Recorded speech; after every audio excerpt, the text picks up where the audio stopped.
Good morning आप लोग सबको। पहले तो मैं सभी को धन्यवाद देना चाहता हूँ कि मेरा शॉर्ट नोटिस में एक प्रेस ब्रीफिंग के लिए मैं आप लोगों को रिक्वेस्ट किया और आप लोग मेरे घर पे आए। मैं आप लोग सभी को बहुत सारे धन्यवाद देना चाहता हूँ और मैं आप सभी को नमस्कार देना चाहता हूँ। आपके मीडिया चैनल के माध्यम से मैं आप अपना जो द्वीपवासी है उनको भी मैं नमस्कार बताना चाहता हूँ। आज मैं आप लोग को इसीलिए बुलाया हूँ क्योंकि आप लोग को पता है कि डॉक्टर मलिक जो मैं बहुत सारा कॉमन जो हमारा साधारण लोगों के लिए मैं मुद्दा उठा रहा था अंडमान निकोबार एडमिनिस्ट्रेशन के साथ। आज हम अपना जो फोकस करूँगा, जैसा मैंने डीम्ड यूनिवर्सिटी के बारे में बात कर रहा था, एनिम्स में अभी जो हमारा बिमला जी का साथ हादसा हुआ था वो सब के बारे में मैं उठाया था। लेकिन आज का दिन हम बात करेंगे हेल्थ सेक्टर के बारे में, स्पेशली हमारा जो जीबी पंथ और एनिम्स के बारे में। तो मैं आज का प्रेस ब्रीफिंग में मैं अपना जो बात करूंगा, पहला बात तो बिमला जी का जो सस्पेक्टेड मेडिकल नेग्लिजेंसी हुआ था जो हम आप लोगों को पता है कि उस टॉपिक में मैंने बहुत सारे कम्युनिकेट किए अंडमान निकोबार एडमिनिस्ट्रेशन के साथ। उसके बाद दूसरा टॉपिक जो हमारा बात करने का रहेगा वो है, रिसेंटली आपको पता होगा कि 49 नर्सिंग ऑफिसर्स को लिया गया है एनिम्स में। उसके बाद आपको ये भी पता होगा कि हमारा मेडिकल कॉलेज जो है उनके अंडर में जीबी पंत हॉस्पिटल है, वहाँ पे आज का दिन में स्पेशलिस्ट का कमी है और उसके बारे में बात करूँगा। फिर आपको ये भी पता होगा कि डॉक्टर मलिक ने बहुत बार बोला है पर्सनली प्लस ऑफिशियली कि हमारा जीबी पंत हॉस्पिटल में एक फुल टाइम मेडिकल सुपरिंटेंडेंट नहीं है, उसके बारे में बोलूँगा। और अभी अभी फ़िलहाल हमारा अंडमान निकोबार एनिम्स जो हमारे मेडिकल कॉलेज है उसका 2024-25 के एकेडमिक ईयर में जो एडमिशन प्रोसेस हुआ, तो उसके बारे में मैं बात करूँगा। तो लेट्स स्टार्ट विथ बिमला जी का सस्पेक्टेड मेडिकल नेग्लिजेंसी केस। आपको पता होगा कि यामिन जी यहीं बैठे हुए हैं। हमारा न्यूज़ अंडमान आप तक को जब मैं वीडियो देखा था तो उसी टाइम उनको फ़ोन किया और मैं खुद ही गया था जीबी पंत हॉस्पिटल में 7 तारीख को। 6 तारीख को हमारे बिमला जी का डेथ हुआ था। तो उसी दिन मुझे, मैं खुद एक पब्लिक हेल्थ एक्सपर्ट हूँ प्लस मैं एक कम्युनिटी मेडिसिन स्पेशलिस्ट हूँ। तो मुझे जहाँ तक लगा कि वहाँ पे हो सकता है कि मेडिकल नेग्लिजेंसी हुआ है, तो मैं उस टाइम, आप लोग देखा भी होगा वीडियो में मैंने बताया भी था कि कोई प्रोटेस्ट वोटेस्ट मत कीजिए, हमारा एडमिनिस्ट्रेशन के पास कैपेसिटी है उनको इन्वेस्टिगेशन करने की। लेकिन उसके बाद आपको ये भी पता चला होगा कि मैं जब इन लोग प्रोटेस्ट किया, प्रोटेस्ट करके भी उनका कोई रिपोर्ट मिला नहीं था। मैं I think it is on 13 जब एमपी साहब आके भी सारा चीज़ को ठंडा हो गया था। तो जब एमपी साहब का इंटरवेंशन में नहीं हुआ तो मैंने रिक्वेस्ट किया ईमेल से हमारा चीफ सेक्रेटरी सर को कि सर इनका एक इम्पार्शियल इंडिपेंडेंट इन्वेस्टिगेशन होना चाहिए। मैं आपको बताना चाहता हूँ कि मैं थैंक्स भी देना चाहता हूँ कि मैं उसी के चलते, दोस्त जो मैं कलकत्ता में था, मैं उसी चलते मैं पोर्ट ब्लेयर आया, हमारा चीफ सेक्रेटरी सर से मिला और 29 जुलाई उस दिन ही सर बोले कि रिपोर्ट मिल जाएगा। और आपको मैं बताना चाहता हूँ कि उसी दिन डायरेक्टरेट ऑफ हेल्थ सर्विसेज से फ़ोन आया, हमारा जो फिशरमैन वेलफेयर एसोसिएशन का हेमा राजू जी और उनका नाम क्या है मिस्टर महेश्वर जी, उन दोनों को और रिपोर्ट दे दिया गया। जब रिपोर्ट मिल गया तो ये फिशरमैन वेलफेयर एसोसिएशन का मिस्टर हेमा राजू जी और हमारे मिस्टर महेश्वर राव, ये दोनों मेरे पास वो रिपोर्ट लेके आया कि मेरा एक्सपर्ट कमेंट के लिए। जब मैंने एक्सपर्ट कमेंट लिखने लगा, आप बिलीव नहीं करोगे, I have taken at least 3-4 hours critically set together, red critically जो भी रिपोर्ट था उसमें 3 पेज का रिपोर्ट था, उसके बाद उसके साथ 3 और एडिशनल एनेक्सर था। वो सारे डॉक्यूमेंट को जब गो थ्रू किया मेरे को पता चला कि पेज 2 मिसिंग है। जब पेज 2 मिसिंग है मैं इमीडिएटली उनको बताया। जब मैं उनको बताया तो वो लोग भी देखा कि हाँ पेज 2 मिसिंग है। तो फिर हमारा हेमा राजू जी गए डायरेक्टरेट ऑफ हेल्थ सर्विसेज से बात करने की कोशिश की, हमारा जो current duty charge CDC director directorate of health services है। हमें बताया गया कि वो बोले कि आप जाके एनिम्स का डायरेक्टर से मिलो। अब ये बात है, 1 तारीख को मैंने उनको बोला कि नहीं है, और हेमा राजू जी कोशिश कर रहा 2 तारीख से। 3 तारीख को जब उसको नहीं मिला तो वो ऑफिशियली एक लेटर भी दे दिया, इसके बाद भी उनको नहीं मिला। फिर मेरे को लगा कि नहीं, ये तो गलत गलत हो रहा है। तो मैं अपना लेवल में, मैं कोई पॉलिटिक्स यहाँ नहीं कर रहा हूँ, कोई वो बीजेपी के, बाद में पता चला ये दोनों बीजेपी के लोग हैं, तो हमें कोई प्रॉब्लम नहीं है कि बीजेपी कर, लेकिन मेरा तो डे वन से मैं बोल रहा हूँ कि यहाँ पे हो सकता है मेडिकल नेग्लिजेंसी। मैं ये नहीं बोल रहा हूँ कि मेडिकल नेग्लिजेंसी हुआ है, लेकिन उनका इंडिपेंडेंट इम्पार्शियल इन्वेस्टिगेशन के लिए मैं बार बार बता रहा था। तो जो भी हो, मैंने एक ईमेल लिखा डायरेक्टर, सीडीसी डायरेक्टर, जो हमारे डायरेक्टर ऑफ हेल्थ से डॉक्टर सुजा एंटोनी को 22 अगस्त को लिखा। उस ईमेल का भी कोई रिप्लाई नहीं है, और मैंने उस ईमेल को सारे जितने भी हमारा सेक्रेटरी हेल्थ है, कमिश्नर कम सेक्रेटरी है, सबको मैंने कॉपी भी किया, इवन डायरेक्टर ऑफ एनिम्स को भी लिखा, तो उसका कोई रिस्पॉन्स नहीं आया। फिर मैंने हेमारोजी से पता किया कि क्या हुआ, आपको मिला कि नहीं मिला, तो बोला नहीं सर नहीं मिला। फिर मेरे को ये पता चला कि मेरे को बताया इन लोग कि सर हम लोग 22 अगस्त को मैंने चिट्ठी लिखा, उसके बाद 2 सितंबर को बिमला जी का फादर ने भी एक कंप्लेंट लॉन्च किया, किसके साथ, पीएस एबरडीन के साथ। अब वो कंप्लेंट लॉन्च किया अगेंस्ट द डायरेक्टर कि उन लोग पेज 2 नहीं दे रहा। तो ये मुझे एक्चुअली पता था, लेकिन फिर भी मैंने 10 तारीख को, एक 10 सितंबर को, अभी कुछ दिन पहले की बात है, मैंने हमारा एनिम्स का डायरेक्टर मैडम को डायरेक्टली एक ईमेल भेजा, कॉपी टू एवरीबॉडी। तो उनका रिप्लाई आता है कि मैंने दे दिया। तो मुझे बहुत अच्छा लगा कि बहुत अच्छा बात है, दे दिया। आज आप लोगों को माध्यम से ये बताना चाहता हूँ, आप देखिए एक फिशरमैन लेडी का डेथ हुआ, कोई नहीं बोल रहा है कि हम लोग सभी बोल रहे हैं कि भाई इसमें हो सकता है कि नेग्लिजेंसी हुआ है। और आप क्या सोचेंगे, एक आप एक पहला बात तो रिपोर्ट डिले किया, 29 जुलाई को दिया, जो रिपोर्ट आप और पहले दे सकते। डॉक्टर मलिक जब बोलता है उसके मतलब बेसिस है, हमारे पास डॉक्यूमेंटेड एविडेंस है, आप पहले दे सकते, लेकिन आप 29 को दिया। रिपोर्ट दिए तो वो भी आप इतना इररिस्पॉन्सिबली बिहेव किए कि आपने देखा भी नहीं है कि पेज 2 उसके अंदर है या नहीं है। उसके बाद पेज 2 जब मैं बताया कि 1 तारीख को अगस्त को, अगर बाकी लोग तो नहीं बता सकते, मैं जब बताया उसके बाद आप 10 तारीख को आप सुना रहे हो कि आप दे दिया। और कब दिए, जब वो हमारे पीएस अबरडीन में चिट्ठी गया है उसके बाद। इसका मतलब हो सकता है कि आप इंटेंशनली डिले किया है 30 दिन का, खाली पेज 2 देने के लिए। और मैं आपके माध्यम से ये बताना चाहता हूँ कि जिस दिन पेज 2 मेरे को, अभी तक मेरे को फिशरमैन वेलफेयर एसोसिएशन ने दिया नहीं है, जिस दिन मेरे को देंगे, मैं उस पेज 2, मैं ऑलरेडी अपना रिपोर्ट बना चुका हूँ, क्योंकि मुझे पता है उस पेज 2 में क्या क्या हो सकता है, क्योंकि पेज 1 में सारा इन्फॉर्मेशन है, उस बेसिस में मेरा रिपोर्ट रेडी है। और वो रिपोर्ट मैं अंडमान निकोबार एडमिनिस्ट्रेशन को दूंगा, मेरा जो एक्सपर्ट रिपोर्ट रिकमेंडेशन, और ministry of health and family welfare को भी बताऊंगा, प्लस नेशनल मेडिकल काउंसिल, जिसका नॉर्म से हमारा GB Pant animes medical college चलती है। तो मैं आप लोगों को बड़ा दुख से बोल रहा हूँ कि हमारे फिशरमैन लोगों को प्रति जो बिहेवियर हुआ अंडमान एडमिनिस्ट्रेशन का, मुझे लगता है और डिफरेंटली कर सकता था, लेकिन आज आप ये तो मतलब प्रूफ कर दिए कि हम आपका रिक्वेस्ट को इग्नोर करते गया, फाइनली 40 दिन 50 दिन बाद में आप एक रिपोर्ट दिया। अब जिस दिन मेरे पास रिपोर्ट का पेज 2 आएगा, अगर वो फिशरमैन एसोसिएशन चाहता है कि हम अपना कमेंट दें, तो मैं दूंगा। उसके बाद आप लोग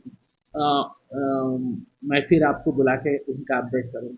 तो ये टॉपिक के बारे में तो हमने जितना मुझे बताना चाहिए था तो हम बोले। फिर हम लोग अंत में हर टॉपिक में अगर कोई डिस्कशन या क्वेश्चंस रहेंगे, या तो फिर अभी आप हमें पूछ सकते हैं क्वेश्चन इस पर्टिकुलर टॉपिक में। अच्छा, बाद में करेंगे सर। ये सेकंड पेज कब तक मिलेगा सर?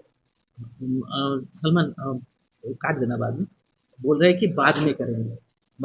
नेक्स्ट टॉपिक जो मैंने बता रहा था, रिसेंटली अभी हमारा 49 नर्सिंग ऑफिसर्स का अपॉइंटमेंट हुआ था एनिम्स में। आप लोग को पता होगा कि इसमें मेरे को बहुत सारे कॉल्स आया है, ऐसे ही बोला कि सर आप ही जो है एक इम्पार्शियली आप इसको टेकअप कर सकते हैं, हमारा नाम मत लीजिए। मैं बोला हम जरूर करेगा, देखो हमें आपको ना मिला हूँ ना कभी देखा हूँ, मैं टेकअप करूँगा। और इस पर्टिकुलर सिलसिले में जब मेरे को पता चला कि हमारे जितने भी बच्चे अंडमान के नर्सिंग ट्रेनिंग करके बैठे हुए हैं और जो कोविड के टाइम काम किए, उन लोगों को प्रेफरेंस नहीं दिया गया, मुझे बताया गया। तो मैंने बोला कि ये तो गवर्नमेंट ऑफ इंडिया का एक रूल है, मतलब एक सर्कुलर है जो हमारा ऑनरेबल प्राइम मिनिस्टर जी ने उनको सर्कुलेट किए थे कोविड के टाइम में, तो इनको प्रेफरेंस देना चाहिए। और मज़ेदार बात ये है, आप इंटरेस्टिंग बात है कि आप रिसेंटली हमारे जो एनिम्स के डायरेक्टर मैम है, उनका चेयरमैनशिप में एक प्रेस ब्रीफिंग हुआ। उस प्रेस ब्रीफिंग में आप पता नहीं आप लोग थे कि नहीं थे, उसमें खुद बोले कि मैं उसको वेटेज दूंगी जिस जो इसने काम किया। अनफॉर्चुनेटली मुंह में कुछ एक बोलते, काम कुछ और करते। उसमें ना तो कोई वेटेज दिया गया उनको, एक इंटरव्यू हुआ और उसमें से 10 जन हैं जिसमें एक इंटरव्यू नहीं रिटन टेस्ट हुआ, उसका बेसिस में उनको ऑफर पर। मैंने रिक्वेस्ट किया है अंडमान निकोबार एडमिनिस्ट्रेशन को प्लस हमारा डायरेक्टर मैम को कंसिडर करने चाहिए करें, ताकि हमारे अंडमान निकोबार के बच्चों को नर्सिंग ऑफिसर का जॉब मिले। दूसरा बात एक पॉइंट है, ये जो नर्सिंग ऑफिसर का अपॉइंटमेंट हुआ, देखिए ये तो एक बच्चा का नहीं हुआ, दो बच्चा का नहीं हुआ, 49 अभी अंडमान में अपॉइंटमेंट हो रहा है।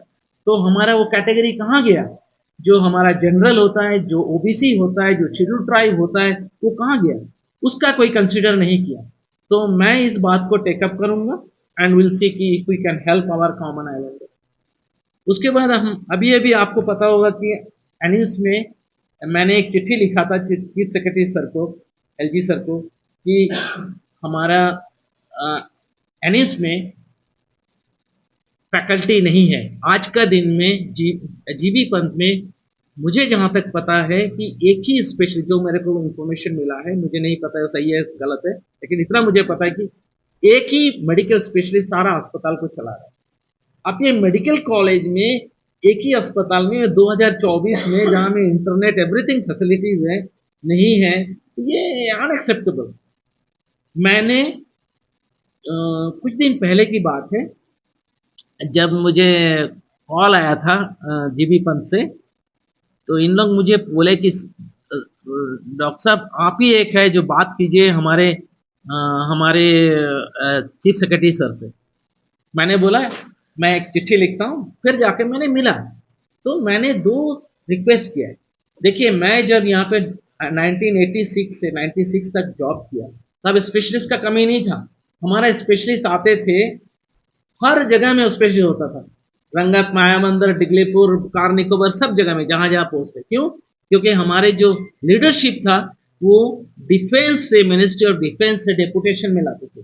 तो मैंने चीफ सेक्रेटरी सर से मिला, मैंने सर को बोला सर हम मिनिस्ट्री ऑफ डिफेंस से ला सकते हैं या तो फिर हम ministry of health and family welfare से डेपुटेशन में ला सकते हैं हमारा जीबी पंप में, ताकि हमारे बच्चों का अगर वहाँ पे स्पेशलिस्ट है, पहला बात तो लोगों का सर्विस कम हो रहा है, दूसरा बात है कि हमारा बच्चों का जो रिकग्निशन है एनएमसी नेशनल मेडिकल कमीशन का जो रिकग्निशन वो भी बंद हो जाएगा। तो सर ने बहुत अच्छा एक ऑप्शन भी बताया, वो मैं अभी डिस्क्लोज नहीं करना चाहता हूँ जब तक ये इंफॉर्मेशन ऑफिशियली बाहर ना आए। लेकिन आपको मैं आप लोग का माध्यम से ये बताना चाहता हूँ, हमारा एडमिनिस्ट्रेशन स्पेशली हमारा एलजी साहब रियली कोशिश कर रहा है कि अंडमान में हेल्थ एंड एजुकेशन सेक्टर में अच्छे हो। तो इस टॉपिक में मैं इतना ही बोलूंगा। आज का दिन में देखिए मैंने दो चीज का रिक्वेस्ट किया था 2022 दिसंबर में इन माय इंडिविजुअल कैपेसिटी, जैसा मैं आज कर रहा हूँ चीफ सेक्रेटरी सर को, कि हमारा जीबी पंत को फुल टाइम एनिम्स के अंडर में कर देना चाहिए, ताकि कंट्रोल खाली एनिम्स का डायरेक्टर रहे। नहीं तो मेरा जो कलीग लोग है, एक्स कलीग लोग जो करप्ट प्रैक्टिसेस में कभी कभी इग्नोर कर देता है, उन लोगों को कंट्रोल रहता है। तो वो एक रिक्वेस्ट था।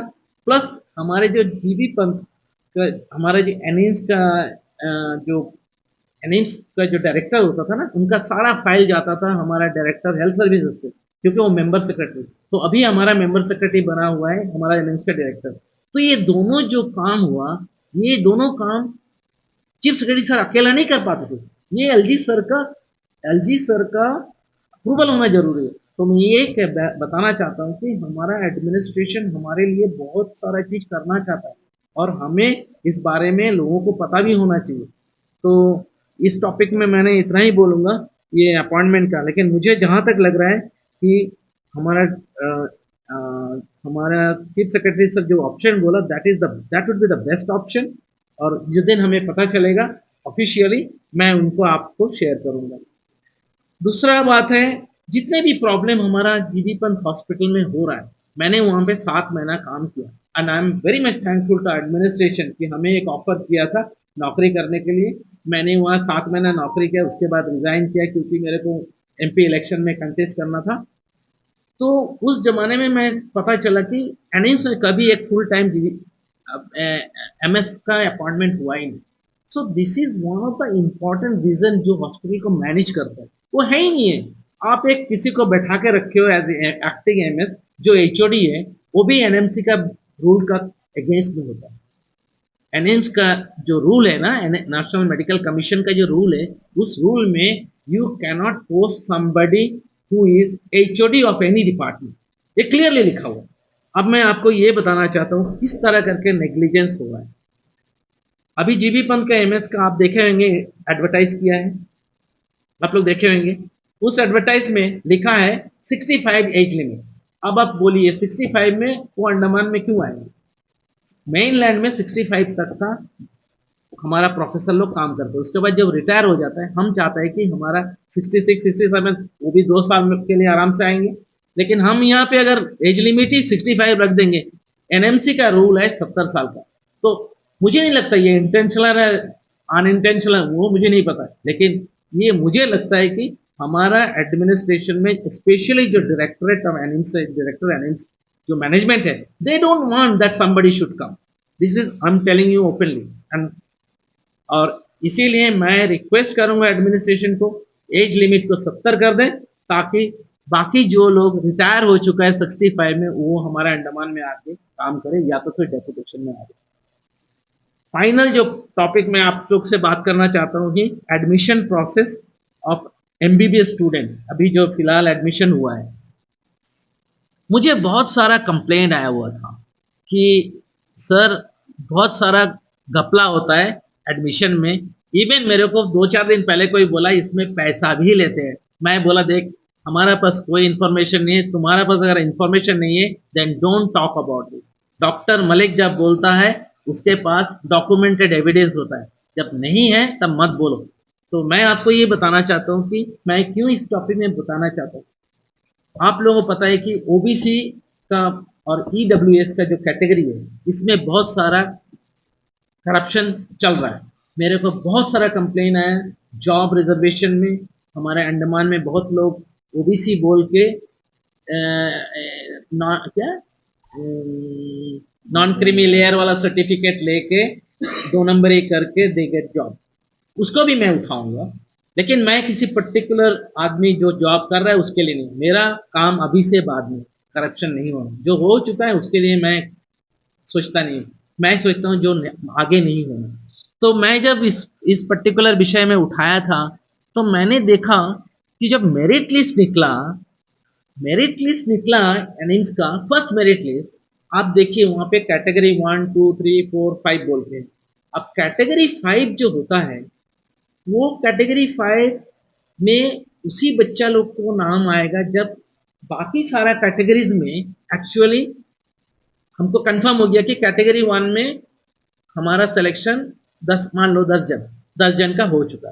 अब वहाँ पे 10 जन नहीं है, हमारा कैटेगरी 1 में 6 जन मिला, तो 4 सीट खाली है कि नहीं।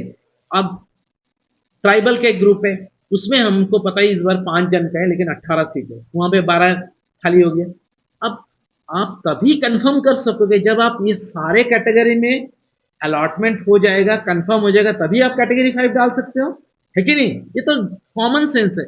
मैं जब देखा इसमें देखा कि वो हमारे एनिम्स में वो कैटेगरी 5 भी फर्स्ट लिस्ट में डाल दिया। इसका मतलब somebody might influence the process, कोई ना कोई तो इन्फ्लुएंस किया है। तो इस चीज के लिए मैं चिट्ठी भी लिखा हूँ, मुझे इनफॉर्मली कॉल भी आया, नहीं सर वो सर बला बला। मैंने बोला देखो डॉक्टर मलिक जब बोलता है उस कोई बेसिस होता है, ये ऐरा गहरा इधर उधर का नहीं करता है। डॉक्टर मलिक एकदम सही बात किया है, इसको एक्सप्लेनेशन हमें चाहिए, आप क्यों डाला, कैसा डाला। उसके बाद वो बात नहीं किया। तो मैं आई थिंक मैं जितना भी मेरा जो बोलना था आपको बता दिया है। और इस इस इसके बाद ये भी मैं आपको बताना चाहता हूँ कि ये प्रेस ब्रीफिंग के बाद मैं मंडे 3 से 4 के बीच में एक हमारा ऑफिशियल टाइम है, कोई भी ऑफिस में आप लोग कोई भी जा सकता है। ये हमारा चीफ सेक्रेटरी अगेन हम हमारा चीफ सेक्रेटरी केशव चंद्र जी को मैं थैंक्स बताना चाहता हूँ कि उन्होंने 20 दिसंबर 2020 को 22 को जब वो आए थे ना, एक सर्कुलर बनाए थे कि सारा ऑफिस में डायरेक्टर डिप्टी डायरेक्टर जो भी है उनका दरबार 3 से 4 खुला रहना अगर इमरजेंसी नहीं है। उसका उनका सर्कुलर मेरा पास भी है। तो इसीलिए आप लोग भी इसको यूटिलाइज कीजिए। और आपको बता रहा हूँ चीफ सेक्रेटरी सर तो हर समय रहते हैं 3 से 4, लेकिन बाकी कुछ ऑफिस में नहीं रहते हैं। आईएएस भी है उसमें, आईपीएस दैनिक्स भी है। जो लोग नहीं रहते हैं मैं उनको भी लिखता हूँ, लेकिन वो मैं पब्लिक नहीं करता हूँ। और इसीलिए मैं आपको बता रहा हूँ मैं मंडे को डायरेक्टर मैम से मिलने जाऊंगा 3 से 4। अगर आप लोगों को कोई क्वेश्चन है 4 बजे आ जाइएगा, मैं वहाँ पे आपको बताऊंगा कि क्या मैंने डिस्कस किया है। इसी तरह बोल के मैं आप लोग का धन्यवाद देता हूँ। अगर आप लोगों को कोई भी क्वेश्चन है please feel free to ask me. Thank you. Helicopter की बात आप कर रहे हैं। मैं पूछना चाहता हूँ कि सर हेलीकॉप्टर में जो है काफ़ी काफ़ी सालों से लोगों को न्यूरोलॉजिस्ट कंसल्टेंट न्यूरोलॉजिस्ट जो होता है उसको जो अपॉइंटमेंट नहीं मिला है। More than hundreds of patient daily जो है प्राइवेट हॉस्पिटल में जाते हैं देखने जाने के लिए। तो सर काफ़ी लोग जो है भीड़ कर जाके देखते हैं कि वहाँ पर जो न्यूरोलॉजिस्ट रहने वाला है तो जो बेसिक जो न्यूरोटोमेट्री टेस्ट होता है सर वो भी नहीं मिलता है। इसके लिए जो पेशेंट को प्राइवेट हॉस्पिटल में जाकर पैसे टेस्ट करना पड़ता है। इसके बारे में सर आप कुछ बात करते हैं? आप अच्छा अच्छा पॉइंट्स रेज किए। देखिए मैं तो 7 महीना वहाँ जॉब किया, फिर इससे पहले मैं ऑलमोस्ट 11 साल में जीबीपन में सारे अंडमान निकोबार में कोई भी अस्पताल नहीं जहाँ मैंने ड्यूटी का टूर या इसमें नहीं किया। मैं आपको एक बात बता रहा हूँ कि अगर हमारे पास यूरोलॉजिस्ट नहीं है, लेकिन मुझे नहीं लगता है कि हमारा जीबीपन हॉस्पिटल में जो भी हमारे मेडिकल स्पेशलिस्ट है ना, उन लोग बहुत अच्छा सर्विस दे रहा है इन टर्म्स ऑफ जो आप जिस पर्टिकुलर टॉपिक में बोल रहे हो। अगर आप बोलते हो कि कार्डियोलॉजी का बात, मैं फिर बोलूंगा नहीं। उसके लिए तो हमारा श्रीकांत, डॉक्टर श्रीकांत जो है he is the best one. और हम बहुत मिस कर रहे हैं कि वो हमें छोड़ के जीवीपन छोड़ दिए। और हम इसके लिए भी बात किया कि अगर डॉक्टर श्रीकांत को हम वापस ला सकते। लेकिन आपका जो क्वेश्चन है मैं उनके लिए थोड़ा सा और बताना चाहता हूँ। डायरेक्टर मैम जो है ना अंडमान निकोबार, हमारा जो एनिम्स मेडिकल कॉलेज के जो डायरेक्टर मैम है, वो बहुत कोशिश कर रही है यूरोलॉजिस्ट को लाने के लिए। वहाँ पे न्यूरोटोमेट्री का टेस्ट होता है सर वो भी वहाँ पे जो प्रोवाइडेड नहीं है। हाँ, देखिए अभी आज का दिन में कितने प्राइवेट प्रैक्टिशनर आ गया, हॉस्पिटल क्यों बना? क्योंकि हमारा जो मिसमैनेजमेंट, जो क्रॉनिक मिसमैनेजमेंट जो चल रहा है अंडमान निकोबार एडमिनिस्ट्रेशन के अंडर में, जो डायरेक्टरेट लोग हैं, हम ही आईएएस आईपीएस को बोल नहीं रहे हैं। हम क्या बोल रहे हैं? देखो एक जो डायरेक्टर होता है ना वो पूरा टीम को चलाते हैं। हमारे टाइम में जो डायरेक्टर होता था ना, वो ऐसे काम करते थे कि वो राउंड्स करते थे, वो जाते थे, उनका पास पावर भी होता था काम करने के लिए। आज का दिन में तो पावर भी नहीं है, क्योंकि जो हमारा डायरेक्टर बैठा हुआ है आपको पता है उसमें लिखा है CDC means current duty charge, means they are not full time director, क्योंकि they are not qualified for the post of director. आपको समझ में आया? और इस पोस्ट को फिलअप किस तरह करना चाहिए?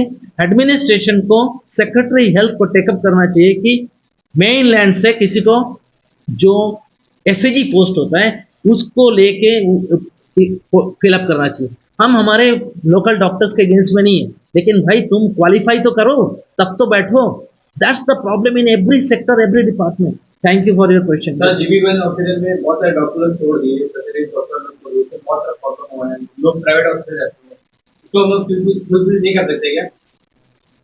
ये भी बहुत अच्छा क्वेश्चन है। देखो, हम ना विदेश में हम कोऑर्डिनेटर होते थे, तो हमें कोऑर्डिनेट करना, हमको रिटेन करना, हम हायर करते थे। अब किसी डॉक्टर को अगर हम हायर किया, तो हम उनके बारे में ही सोचना है। वो बंदा मेनलैंड से आ रहा है, वो कहाँ उनका बीवी बच्चा को लेके आया, तो उनके लिए एकोमोडेशन होना, उनका सेटिस्फेक्शन, ये सब भी सोचना पड़ता है। लेकिन अंडमान में मैं एक चीज़ देखा है, ये सब नहीं था। जैसा कि आप बहुत उनका उनको बहुत अच्छा कर रहे हो कि आप उसको नौकरी दे दिया। अरे भाई, वो आया, हमें हमें ज़रूरत है। ये रिटेन करने का जो प्रोसेस में ये कमी है, ये मैं आपको बड़ा ज़ोर से बोल रहा हूँ कि हमारा एडमिनिस्ट्रेशन को, प्लस ये जो डायरेक्टरेट है ना हेल्थ सर्विसेज, इनको सोचना है कि भाई हम किसी को ऑफर किया तो उसको सही सलामत उनको रखना है, उनको एनवायरनमेंट देना चाहिए। आप एक कार्डियोलॉजिस्ट को लाया, आप उसको कुछ सपोर्ट नहीं दिया, उसको इक्विपमेंट नहीं दिया, वो क्यों आएंगे भाई? और आपको पता है, कार्डियोलॉजिस्ट अगर मेन लैंड में प्राइवेट हॉस्पिटल में जाएंगे, इसीलिए मैं डॉक्टर श्रीकांत और डॉक्टर शाजी वर्गीस, ये दोनों को मैं बहुत एडमायर करता हूँ कि वो आज का दिन में मेनलैंड का बड़ा ऑफर छोड़ के अंडमान के लोगों को सर्विस दे रहा है। तो आपको क्या लगता है जीबीपन हॉस्पिटल क्या मुद्दा गाड़ी बन गया? विष्णुपत राय जी बोला कि मुद्दा गाड़ी बन जाएगा, आपको क्या लगता है, बात सही है कि नहीं? देखिए जी, विष्णुपद राय जी को मैं बहुत रेस्पेक्ट करता हूँ, लेकिन लेकिन ये स्टेटमेंट मैं बहुत ही खुश हूँ, दुखी हूँ, इस तरह नहीं बोलना चाहिए था पार्लियामेंट में। वो भी एक हमारा एमपी साहब। इस चीज़ को तो मैं सोशल मीडिया में भी पोस्ट किया था, बहुत लोग मेरे को रिएक्ट भी किए, कुछ लोग अच्छा भी बोले, कुछ लोग अच्छे नहीं बोले। लेकिन हमारे एमपी साहब को ये सब के बारे में थोड़ा सोचना है, क्या वर्ड यूज़ करना है। जैसा आपको मैंने बताया, रिसेंटली मैंने देखा कि हमारा एलजी साहब के साथ जिस तरह वर्डिंग यूज़ किए, मुझे नहीं लगता कि एलजी साहब के साथ इस तरह वर्ड यूज़ करना चाहिए। देखिए, मैं एलजी साहब को मिलने के लिए 2022 से कोशिश कर रहा हूँ, आज तक नहीं। But I am not annoyed, I am not unhappy with him. उनको उनका बात है, लेकिन वो हमारे देश के एडमिरल थे, ऐसा वैसा नहीं। वो 24,000 वोट दे दिया बिना समझ के, जो समझते नहीं है बेचारे, वो तो वोट दे दिया। उनको नहीं पता है डॉक्टर मलिक क्या है, उनको पता है कि विष्णुपद राय को पता है। अगर जिस दिन पता हो जाएगा, डॉक्टर मलिक को वोट देंगे, हमको पता है। तो इसीलिए मैं बोल रहा हूँ, ये सब गलत स्टेटमेंट नहीं देना चाहिए। हमारा जीबीपन जितना अच्छा है, आप मेनलैंड में जाइए, कंपेयर करके देखिए, ये one of the best hospital. मैं जब नौकरी करता था 95, 96, 86 से, उस जमाने में बेस्ट हेल्थ सर्विस डिलीवरी का नाम में जाना जाता था अंडमान निकोबार आइलैंड का एडमिनिस्ट्रेशन का। हम लोग भी यही पैदा हुए थे, और प्लस अभी जो जीबीपन के है, आपको लगता नहीं कि इसके बाद में जीबीपन का नाम सही होगा या नहीं होगा?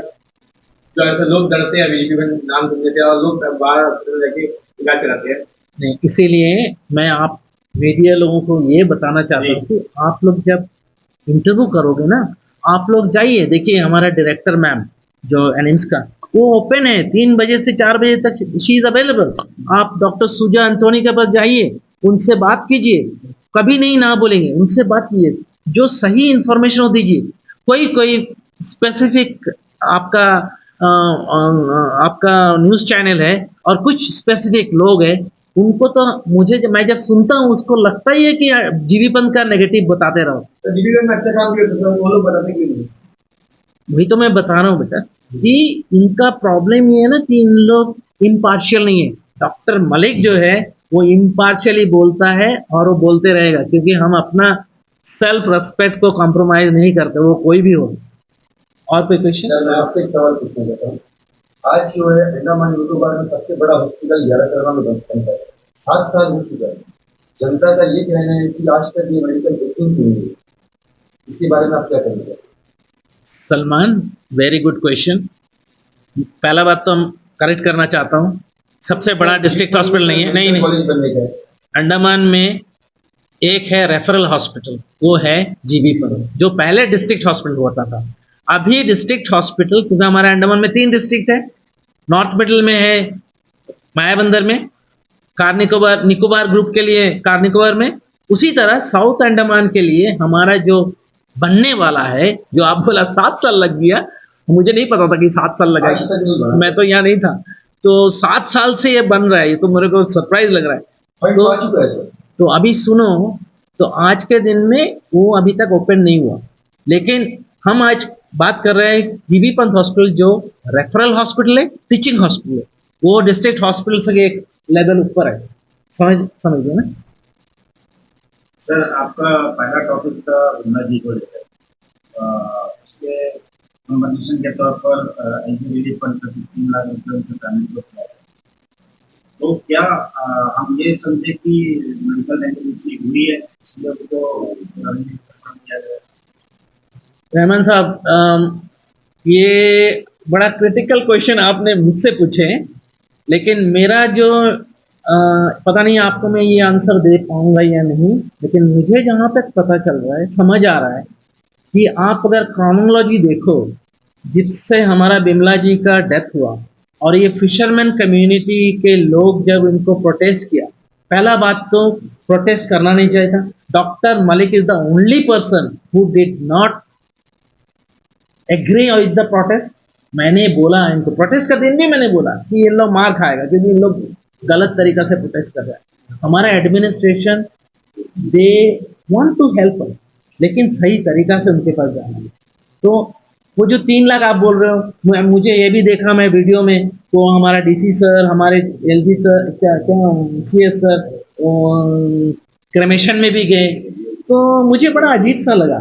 अब ये 3 लाख वो कंपेंसेशन के चलते हैं, मुझे नहीं पता, लेकिन एक बात कंफर्म है कि हमारे बिमला जी का केस में डायरेक्टरेट ऑफ हेल्थ सर्विसेज और एनिम्स का मैनेजमेंट डिले किया है रिपोर्ट देने के लिए, और मेरा उनका जो कमेंट्स मैं दूंगा, तब आप लोग मेरे पास आइएगा, मैं उनको क्लियरली बताऊंगा क्या क्या हुआ है, क्या क्या नहीं है। मेडिकल नेग्लिजेंस से मैं अभी भी बोल रहा हूँ, देयर इज ए सस्पिशन, उसको इंडिपेंडेंट इम्पार्शियल इन्वेस्टिगेशन होना चाहिए, और कंपेंसेशन मिला तो बहुत अच्छा बात है, और मैं इसके लिए एलजी सर को और चीफ सेक्रेटरी सर को, सारे अंडमान एडमिनिस्ट्रेशन को थैंक्स बताना चाहता हूँ, अगर वो लोग खुश है। क्योंकि देखिए, पेशेंट तो डेथ होता है अस्पताल में, मुझे पता है, और मेरा डायरेक्टरेट ऑफ हेल्थ सर्विस और एनएस में ये डॉक्टर बैठे हैं ना, उन लोग भी कोशिश करता है सबको बचाने की।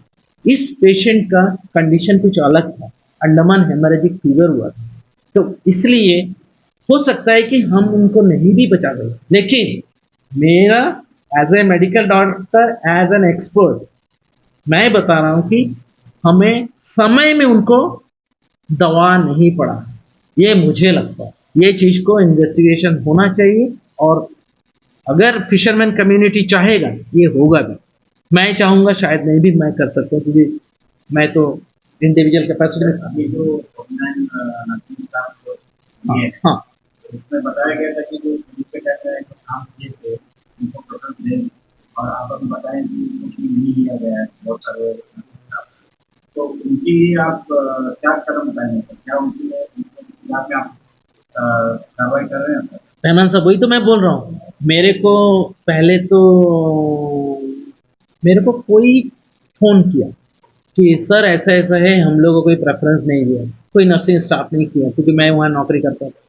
तो मैंने बोला तो ये तो गलत है। तो फिर मेरे को फिर दूसरा ने फोन करके बोलते, सर डायरेक्टर मैम ने तो हम लोग को स्पेसिफिकली बोला था उसका वेटेज देंगे। Then I go back to that video interview, आप लोग जो थे उसमें, वो देखा तो उसमें तो सही हमारा डायरेक्टर एनिम्स का मैम ने तो बताई थी, but unfortunately they did not consider. और मैं इसीलिए मैं बोल रहा हूँ, मैं आज आप लोग के साथ जो प्रेस ब्रीफिंग हो रहा है, इसके बाद मैं मंडे 3 बजे जाके मैम से मिलूंगा, मिलके ये सारा टॉपिक में मैं बात करूंगा, and if I am satisfied, not satisfied, वो भी मैं आप लोगों को बताऊंगा। मैं रिक्वेस्ट करूंगा आप आइए, उधर ही मिलेंगे, रास्ता में खड़े होकर हम इंटरव्यू दे देंगे आपको। Thank you.